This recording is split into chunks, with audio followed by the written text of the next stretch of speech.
করেন রিপোর্টের মধ্যে একটা আসলে আরেকজন তাই করে তার মধ্যে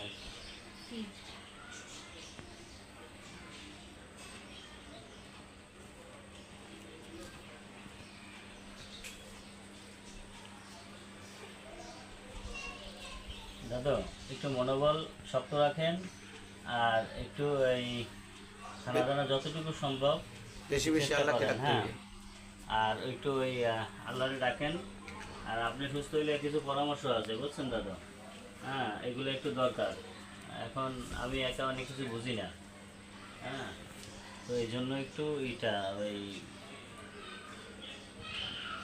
মনোবলটা শক্ত করেন আর আল্লাহর কাছে একটু বলেন। হ্যাঁ আর বিশেষত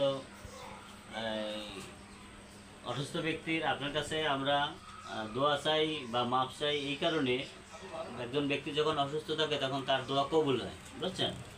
এই জন্য বলছি যে আমাদের সবাই মাফ করে দেবেন এবং দোয়া খায়ের করবেন আমাদের জন্য, যাতে আমরা ভালো থাকি।